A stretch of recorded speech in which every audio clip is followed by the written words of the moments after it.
Como no suele pasar en Colombia, el presidente del Senado, Efraín Cepeda, sancionó una ley.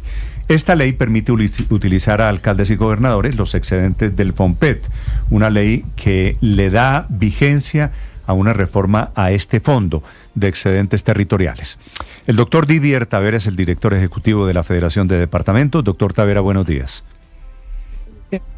Néstor, buenos días para usted, la mesa de trabajo y todos los oyentes de Blue. Doctor Tavera, usted estuvo en el acto con el presidente del Senado, ¿verdad?, en la sanción de la ley.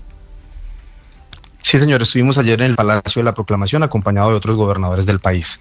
¿Qué es lo que hace? ¿Por qué la importancia de esta ley? El presidente del Senado la presenta como una ley que va a beneficiar pues a los departamentos para tener más dinero para sus regiones. ¿Por qué, doctor Tavera? Néstor, lo primero que hay que decir es que la ley 549 de 1999 tenía una vigencia de 30 años que culminaba en el 29 con un propósito de cumplir el pasivo pensional de las entidades territoriales. Este propósito no se iba a cumplir a esta fecha del 29 y lo primero era darle un plazo adicional a esta ley, por eso la necesidad de tener una nueva modificación a la ley 549 y este nuevo plazo es de 15 años hasta el 44 que estaremos en la vigencia de este nuevo año. Lo segundo que tenemos que decir es que la ley obligaba o tenía una condición que las entidades territoriales tenían que garantizar el 100% en tres cajones, como se ha denominado, en salud, en educación y en propósitos generales. Distintos ministerios o distintos ministros a través de Hacienda lo que hicieron fue vía decreto aumentar la cotización o el ahorro hasta el 125%, es decir, violando la misma ley 599. ¿Qué se hace con esta ley?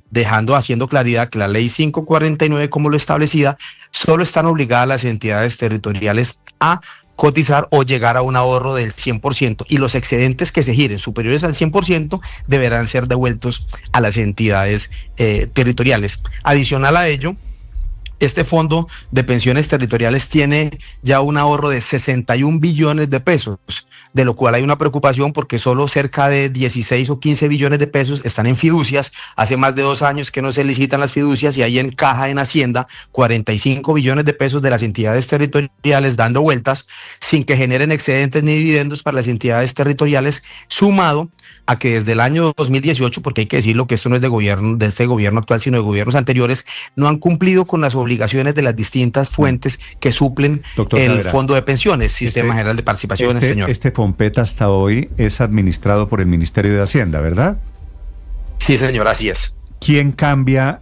¿Quién va a ser el nuevo administrador del FOMPET?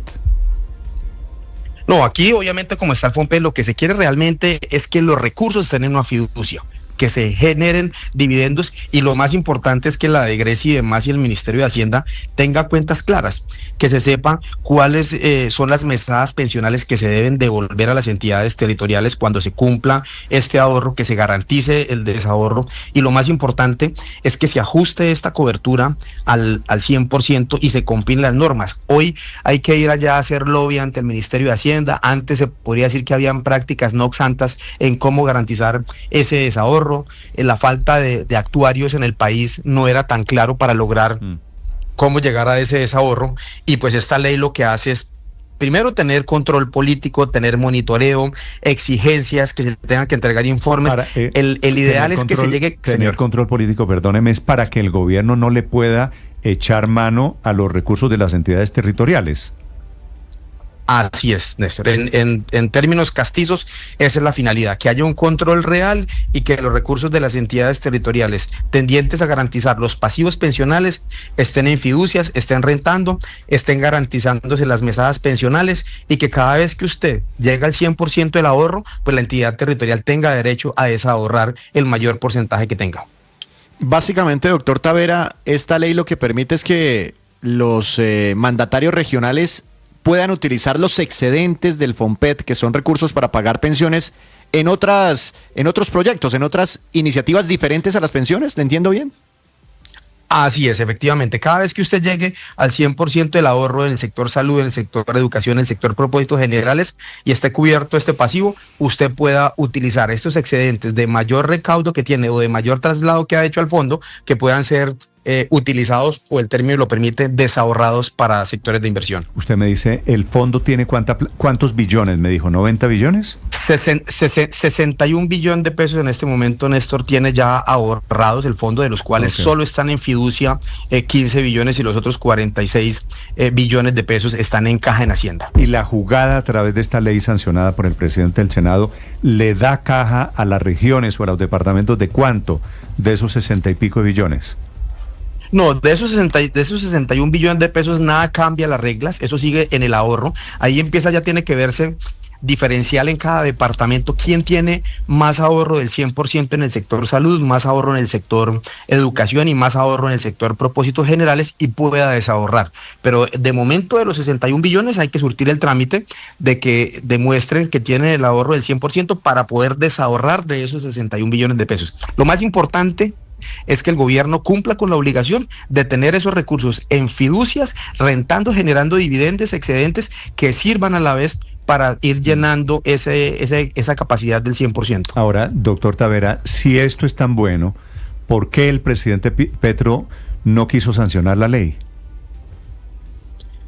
Bueno, allá lo que nos manifiestan, y eso pues fue una conversación que tuvo el presidente de la Federación, el gobernador Erasmo, con leyes y con jurídica de presidencia, es que no era la intención, no hubo una explicación real, pero lo que se dice es que no había ánimo de no hacerlo, y la ley y la Constitución le faculta al presidente del Congreso sancionarla. ¿Qué sí hay en este proceso? Que hay control, o sea, en realidad esto es un recurso que maneja hoy la nación casi que a su libre albedrío. Hay unas deudas que se tomaron para el FOMEN, hay otros recursos que de los compromisos de la nación, porque el FOMPET tiene varias fuentes de financiación, como el Sistema General de Participaciones, regalías, y CLD.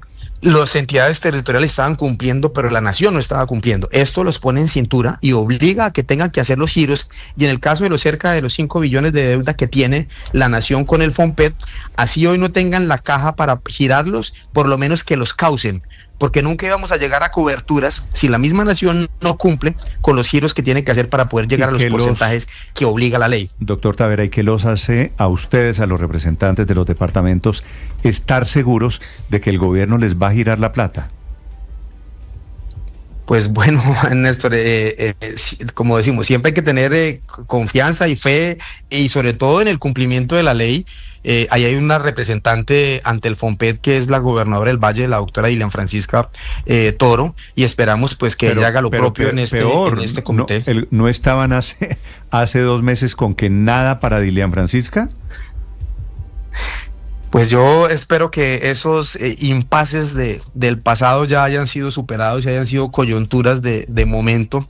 Creo que ustedes también nos acompañaron en el comunicado donde había que desescalar y había que bajar los tonos agresivos, y tanto físicos como verbales, y en los distintos medios públicos y privados, y esperamos pues que esa sea una consigna y que se lleve a cabo. ¿Usted tiene un cálculo de cuántos de esos excedentes o sobrantes van para los departamentos? Es decir, ¿de cuánta plata estamos hablando? Esto no, esta ley tiene también digamos que tiene una oportunidad en estos 2 años, y es la reorientación. Mientras no estén los recursos en la fiducia y no hayan las cuentas claras de cuántos recursos generan los excedentes, estén los recursos en las fiducias, esta ley lo que permite en estos 2 años es que las obligaciones que tienen las entidades territoriales puedan reorientarse en las entidades territoriales. Hay un cálculo más o menos que dentro del año 2025 puede ser 1 billón de pesos, en el año 2026 puede ser 1.300.000.000, y en el año 2027 puede ser 1.600.000. ¿A partir de cuándo tienen distribuidos en los 30 departamentos? Sí, ¿y a partir de cuándo? Es decir, la obligatoriedad de Hacienda Pues la doctora Dilian, que es la representante, y cada gobernador tiene que ya empezar con sus equipos, tanto de secretarías de Hacienda como las secretarías de Educación, de Salud, revisar con sus actuarios cómo están los pasivos, cómo están las mesadas pensionales, y empezar a hacer exigible esta ley.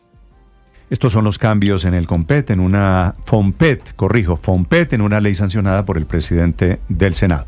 Ustedes, doctor Tavera, los departamentos que usted representa, ¿están seguros del procedimiento, que es una ley bien sancionada? Pues el proceso en el que se trabajó, se discutió ampliamente. Fue una iniciativa que ingresó por Senado. Se dieron no sus hablo debates del tanto en la trámite Comisión parlamentario, Tercera. sino que es una ley que no sancionó el presidente de la República. Ok. De acuerdo a la Constitución y la ley, Néstor, cuando el presidente objeta, tiene un plazo para objetarla. Esta es una ley que tiene menos de 20 artículos y lo que dice es un plazo de 6 días para objetarla. La ley la recibieron en presidencia el día 11. Se pasó un sí, día, señor, ¿no? se pasó un día. Sí, señor. Se recibió el 11 y la objetaron en Congreso el día 20. Sí, y por ese día que se pasó, entonces la sanción el presidente Cepeda, presidente está facultado para sancionar el presidente del Congreso, sí, señor. ¿Y no será que nos estamos metiendo en un decretazo al revés? Pues está reglamentado en la Constitución y en la ley estas facultades que tiene, y esta semana y estas últimas semanas, Néstor, ustedes bien lo han titulado, creo que han sido las semanas de la democracia, de la institucionalidad, y lo que ocurrió ayer es un claro ejemplo de la separación de poderes, donde el Congreso cumple con su función, en una función que tiene. Se le ha otorgado al señor presidente de la República que las leyes, a diferencia de los actos legislativos que no merecen sanción presidencial porque es trámite del Congreso, las demás leyes orgánicas, estatutarias y las leyes ordinarias deben ir a sanción presidencial con unos plazos estipulados, y cuando se presenten o no objeciones, pues serán devueltas al Congreso. En este caso, pues está facultado el señor presidente del Congreso. Vale. Doctor Tavera, gracias, representante de los departamentos en Colombia. Muy amable, doctor Didier. No, a usted, Néstor, y a toda la mesa de